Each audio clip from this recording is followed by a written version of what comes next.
There's an Orachaim HaKodesh in Parsha Shemini, Pasuk Ches. Vayikra v'Aaron el HaMizbeach. And Aaron came close to Mizbeach. Vayishchat es ha'egel achat shelo. And he slaughtered the egel achatos, the egel which was the sin offering, which was his. Now, the Orachaim HaKodesh cites a famous Yerushalmi, which is Yerushalmi and Makos. V'yakriv Aaron el HaMizbeach. Now, the Ramban tells us that when a person brings a korban, what is he supposed to think? The Gemara tells us that when one brings a korban, he has to do tshuva before he actually brings the korban. Otherwise, it's considered zevach rishon to'eva, that the zevach, the korban of a rosh, is an abomination. And now that he's done tshuva, he's done the smicha, he's leaned on it, he's done the tshuva, verbal confession, what does he have to think in his mind? That factually, he should have been the one to be slaughtered, his blood should be sprinkled, and he should be burnt. HaKadosh Baruch Hu is accepting the animal in his place, in his stead. That's what the person is supposed to think. Vayakriv Aaron el HaMizbeach, Yirmos l'divreim zal, she'omru, sholu levuah chotei ma'al onsho. They asked the prophet, Nevuah, what is the liability, what is the punishment of a sinner? Omra nefesh chadas hitomus, that the person who sins deserves to die. Meaning, understanding how lethal sin is, you should die. I mean, you cannot be rehabilitated from this degree of impurity which you've brought into your being. That's the nevuah. Tzad rachmi Hashem Omar yovi korban. However, because of Hashem's overwhelming rachmim, Hashem says, bring a korban. Meaning, rationally speaking, logically speaking, a person takes cyanide, takes 15 pills of cyanide. Understanding the nature of what it is, you can't survive, even if you take an infinitesimal amount of cyanide. 15 pills, no way. That is how lethal sin is. So the Nevuah says, really, Devsher Chatas Tomos. However, the Rachmei Hashem, which is miraculous, the Rachmim, this says, Yovi Korban. If he does tshuva, he brings a Korban, he will live. Now there's a She'ika Masa Korban, Hu Machsheves HaMakriv. What is the essential part of a Korban? That's the mindset of the one who brings it.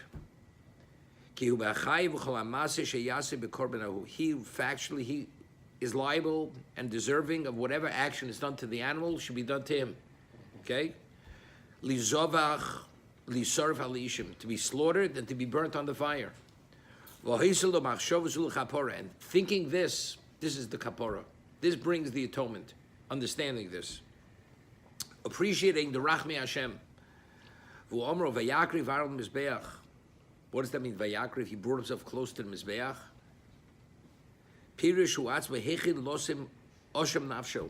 He felt he deserves, he brought himself close to the Mizbeach, he understood, because of what he had done, he deserves to be put on the Mizbeach and burnt. What does it mean? He came close, he deserves to be slaughtered for the fire. Instead of him being slaughtered, Hashem says, slaughter the calf in your place. And it's only because the Rachmei Hashem, HaKadosh Baruch Hu, was agreeable to take in exchange for him himself. Okay? This is how that's Vayakriv Aaron HaMizbeach. His mindset was understood what he should have been on Mizbeach. Hashem took the animal instead of him. Now this is it. This is the punchline of the Orachaim HaKodesh. V'reisi losei slave binyan lefi ma shekodem lonu. She cites a Mishnah L'chum. He says, but you have to understand, based on the Mishnah L'chum, it's difficult. Why? Ki nishba Hashem lahamid ha'olam b'brua b'mishpat.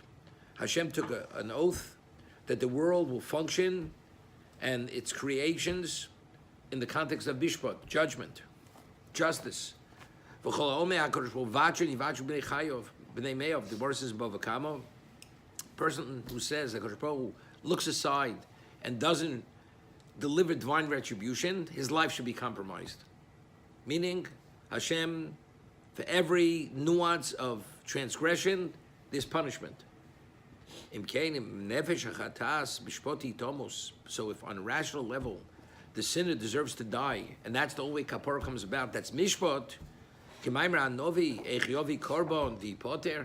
so the Orachaim asks, how do you bring a korban and you should be exempt from the punishment?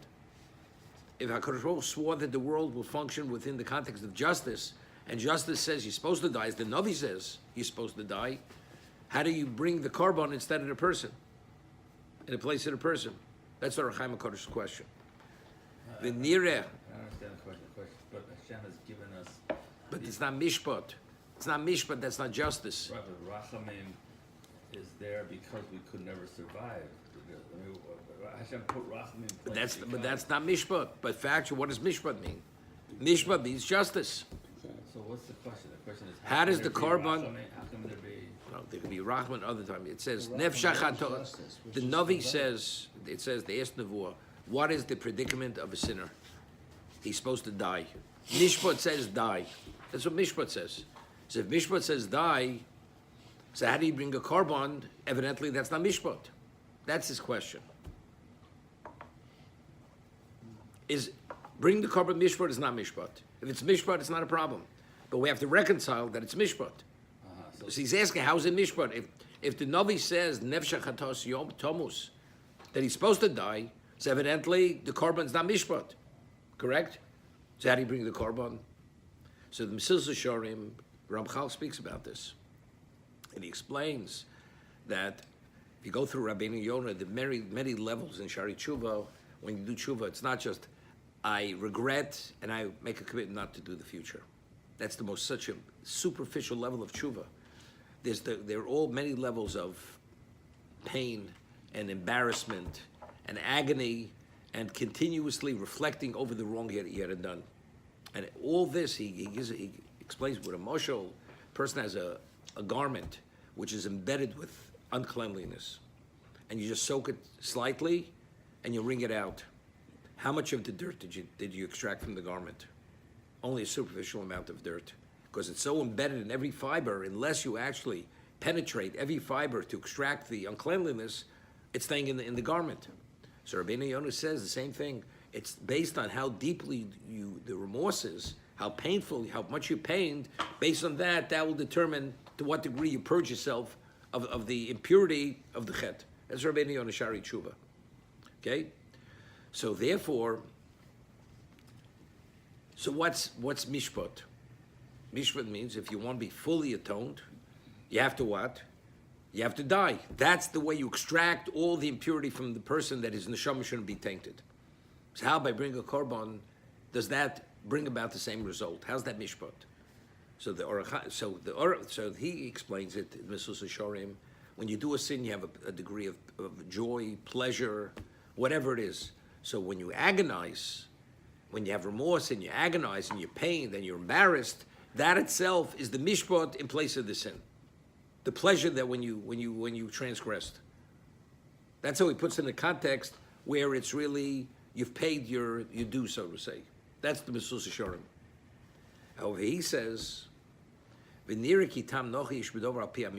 now based on mishpat, the korban is a solution. How? When a person sins, are you rational? If a person says, you steal 5 cents, you're going to forfeit your life. And the person has a craving that he wants the 5 cents to satisfy a momentary pleasure. Him being involved, being conflicted, he doesn't see the forest from the trees. But if the outsider, a rational person, the man's out of his mind. To give up your life for a pittance doesn't make sense. So, therefore, the Gemara says that when a person sins, he's actually, at that moment, he's not functioning with his intelligence. Because a person who's rational, intelligent, wouldn't do this. So what would you classify a person in time of chet? He's a behemoth. It's like a person without intelligence. He's a behemoth.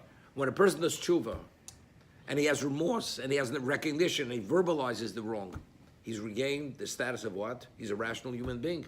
He's an intelligent being. So at this moment, could you take him?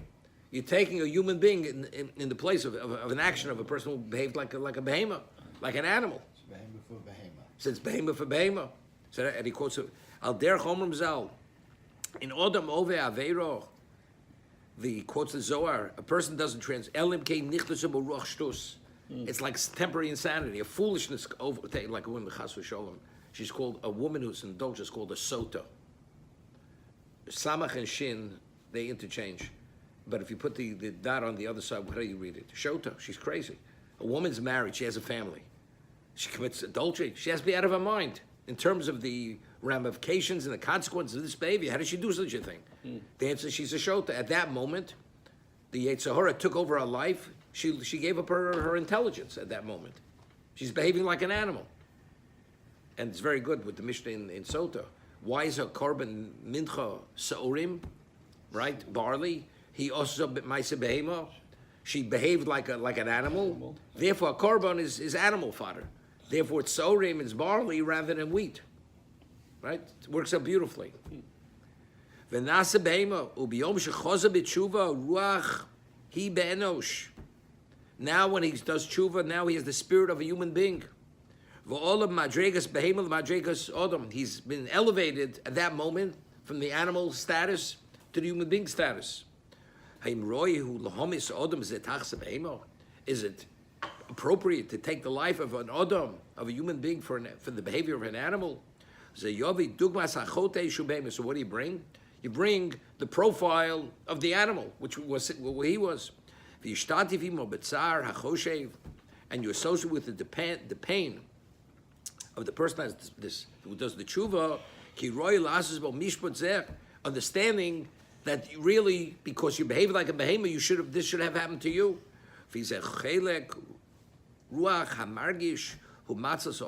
So what saves the person from being killed? The spirit, this understanding, this sensitivity, this feeling, understanding how foolish and irresponsible my behavior was, that I behaved like a behemoth. Now it quotes a posuk that we say in Tehillim, Odom ubehema toshi Hashem, right? It's a posuk said, Odom ubehema toshi Hashem. The human being and the hemo, Hashem assists. What does that mean? A person is part animal, part spiritual. We're a composite, right? It's called nefesh bahamis. We have an animal life source in us, all the animalistic drives that a human being has. If you take that animal source together with the intelligence and you understand who you should be and what you should not be, once you employ the intelligence, then a person is what? That will save him. That's Odom ubehema. If you take the Odom and you associate with behema, Toshi Hashem, Hashem will give you the Yeshua. He'll give you the salvation. Pirush tzad kadesh lo yonesh, hu enu roy lo onesh.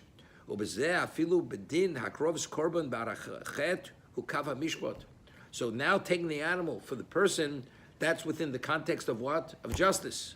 It